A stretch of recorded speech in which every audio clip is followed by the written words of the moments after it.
Bismillahirrahmanirrahim. Assalamualaikum warahmatullahi wabarakatuh. Saya Imam Hidayat Munir. Pada hari ini, hari Minggu, 29 Juni 2025, saya akan mempresentasikan hasil studi kasus saya. Saya memilih studi kasus tersebut PHK massal di era startup. Apa yang salah dalam manajemen SDM Mereka?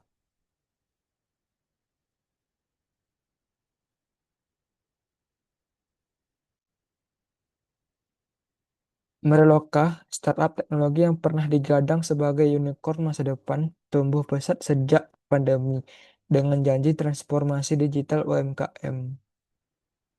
Mereka merekrut ratusan talenta muda, tapi di balik itu semua, pertumbuhan tak diiringi perencanaan SDM yang matang.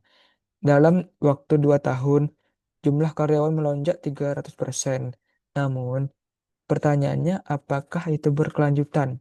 Tiba-tiba pada tahun 2024, mereka mengumumkan PHK massal. Lebih dari 200 karyawan dirumahkan. Dari kasus tersebut, kita akan menganalisis manajemen sumber daya manusia. Dari kasus tersebut, apa yang salah? Itu ada 4. Yang pertama, rekrutmen yang agresif tanpa proyeksi jangka panjang. Yang kedua, kurangnya talent development dan retensi. Ketiga, tidak ada manajemen kinerja yang terintegrasi. Yang keempat, kepemimpinan tidak adaptif dan kurang transparan. Baik, saya akan menjabarkan satu persatu dari analisis MSDM yang salah tersebut. Yang pertama, rekrutmen yang agresif tanpa proyeksi jangka panjang. Teori yang terkait yaitu Human Research Planning (HRP) menekankan pentingnya penyelarasan kebutuhan SDM dengan visi jangka panjang. Mereka gagal memprediksi dinamika pasar dan terus menambah tim tanpa menyesuaikan dengan demand real. Contoh nyata, layoff di startup seperti Zenius, Ruang Guru, dan Tanihub menunjukkan pola serupa ekspansi SDM besar-besaran, revenue stagnan, selanjutnya PHK massal. Yang kedua, kurangnya talent development dan retensi. Teori yang terkait yaitu employee development and retention. Tidak semua karyawan diberikan roadmap karir. Banyak merasa dis- disposable sehingga loyalitas dan produktivitas turun. Survei Tech in Asia pada tahun 2023 yang lalu, sebanyak 61% karyawan startup mengaku tidak tahu rencana karir mereka di perusahaan. Yang ketiga, tidak ada manajemen kinerja yang terintegrasi. Teori terkait yaitu performance management, evaluasi kerja yang tidak berbasis KPI objektif, tapi cenderung subjektif atau bahkan tidak dilakukan secara berkala. Ketika tekanan keuangan datang, perusahaan bingung menentukan siapa yang layak dipertahankan dan siapa yang layak di PHK. Banyak startup yang melakukan PHK secara horizontal berdasarkan divisi. Misalnya, divisi tersebut sudah tidak layak lagi berada di startup tersebut, bukan PHK secara vertikal berdasarkan kinerja individual karyawan tersebut. Yang keempat, kepemimpinan yang tidak adaptif dan kurang transparan.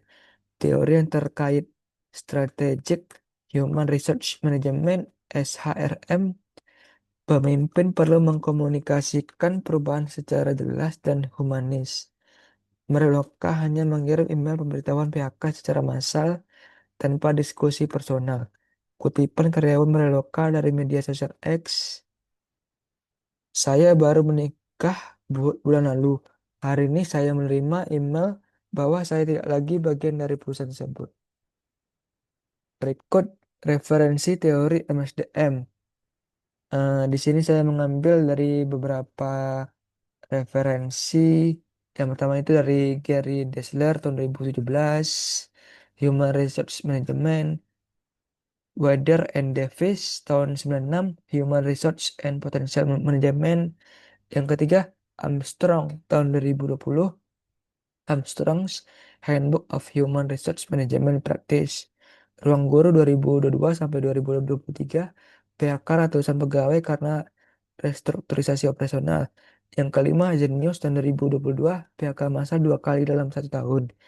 Yang keenam, Teknik Hub tahun 2021 menutup gudang dan merumahkan karyawan karena kesalahan strategi ekspansi. Yang ketujuh, laporan layoffs FYI tahun 2024, PHK di sektor startup Indonesia meningkat 62% dibandingkan tahun sebelumnya. Kesimpulan dan rekomendasi dari studi kasus tersebut. Yang pertama, apa yang harus diperbaiki dari startup tersebut? Yang kedua, menyusun strategic workforce planning. Yang ketiga, mengembangkan sistem penilaian dan pelatihan yang objektif dan konsisten. Yang keempat, menerapkan manajemen perubahan change management dengan komunikasi yang transparan. Yang kelima, fokus pada pertumbuhan berkelanjutan, bukan hanya pertumbuhan yang cepat. Inovasi tanpa perencanaan bukanlah sesuatu yang bikin kemajuan, tapi ilusi. Pada era digital, saat ini membutuhkan bukan hanya ide yang besar, tapi juga manajemen yang bijak. Oke, cukup sekian yang dapat saya sampaikan. Apabila ada kesalahan maupun kekurangan kata, mohon dimaafkan.